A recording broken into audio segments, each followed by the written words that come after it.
position battles are happening all over the country. And yeah, we could talk about quarterbacks, and we do a lot, but let's get past the quarterback situation for just a second. I got to talk to you about several position battles. Chris Hummer has a great feature on 247sports.com that goes even deeper than this. And by deeper, I just mean it goes to more programs. But Georgia's corner situation, if you look at it, you could be of the camp, the more casual camp, that says, they lost Keely Ringo. Questions. Well, they do have questions, I guess. Georgia's questions are better than a lot of your answers. So, I mean, Dalen Everett, Nyland Green, Julian Humphrey, A.J. Harris, what do they all have in common? Well, they're fighting for that starting job, and they were all top 100 recruits. I think 3 out of the 4 were 5 stars. They are loaded at pretty much every position, but this is important. This is one of those position battles to watch. Another one is at Notre Dame. I'm not even going to say wide receivers. I'm just going to say pass catchers in general, because Michael Mayer, the tight end, not so shockingly, was their leading receiver last year. Now remember, you have to combine all of this with the fact that they went and got Sam Hartman out of the transfer portal at Wake Forest. He could blow up there this year. He could make Notre Dame a playoff team this year. And so I can listen to you talk about how overrated they are for a month instead of just a week. Hooray for us all.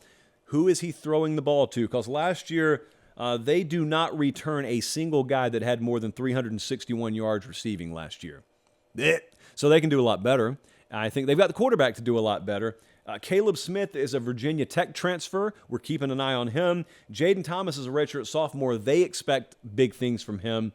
Deion Colsey's in that freshman class. Really, really good and overlooked. It's not overrated. An overlooked recruiting class. And why is it overlooked? Isn't this ironic, don't you think? A lot of the crowd that comes at me and says star rankings are overrated are proceeding to overlook Notre Dame's recruiting class because they've just got a bunch of 4 stars and no 5 stars. Things that make you go, there are 2 sides to every boxcar, as Meemaw would say. Well, the side of the boxcar I want you to pay attention to with Notre Dame is those are some really good players. You don't have to have 5 stars next to your name to be a dominant Saturday player. I think history teaches us that every single year. Deion Colsey, it's not an exclusive list there. I'm just naming him as an example, is going to be given an opportunity to be an impact player this year. And unlike last year, it's not going to be a rarity, I think, to see Notre Dame able to complete a forward pass. Related note, I saw a friend of the program, Brad Powers, Notre Dame fan, I think. He was retweeting, I think, some Drew Pine highlight video, and trust me, I use that term loosely.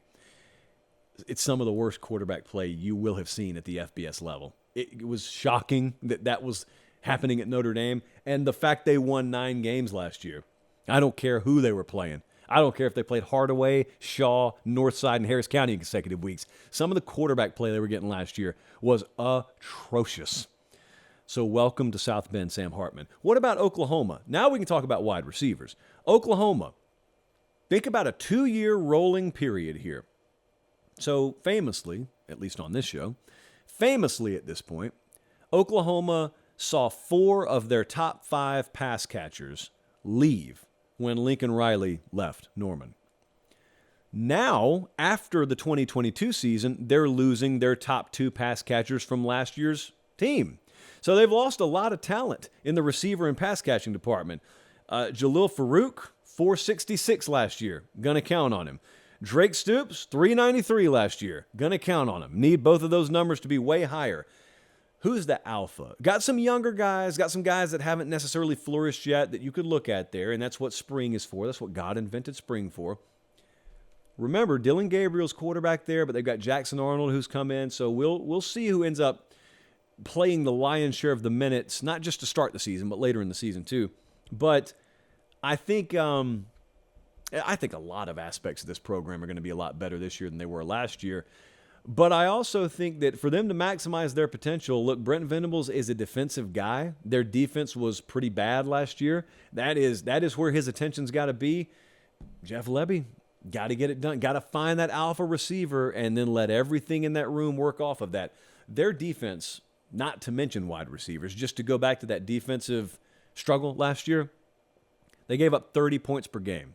I do appreciate they made it nice and neat. Not 30.3, 30 points per game. 99th in FBS. They were 106th in rush yards per game allowed. They were 118th in pass yards per game. They were 122nd in total yards per game. That's all defensive. That's not offensive. So a lot of work needed on both sides. We're going to talk, I think, a little bit later about a true freshman that could impact that. I want to talk about LSU's corners for just a second. The entire room, the entire cornerback room pretty much, has been built through the portal. Denver Harris, former 5-star, came in there from Texas A&M. Deuce Chestnut is a guy from Syracuse that I think is probably being a little bit overlooked right now. He's going to have a solid chance to start for them. J.K. Johnson was a former Ohio State kid, played some minutes up there. Zy Alexander, FCS All-American from Southeast Louisiana, number 5 corner in the portal, by the way. So Matt House has got some talent in that room. They were 40th in pass defense last year.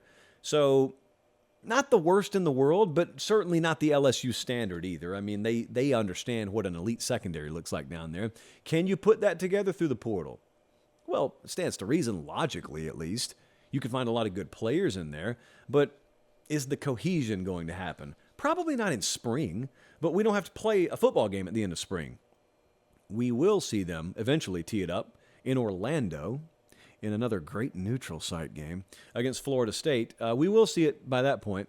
And by that point, I think LSU will probably have a pretty decent secondary. Now, I use decent as the floor. What you want is a very good to great secondary.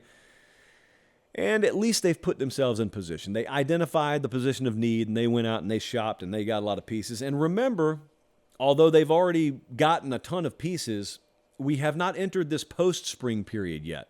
So there is another shopping period, if you will, in the portal post-spring.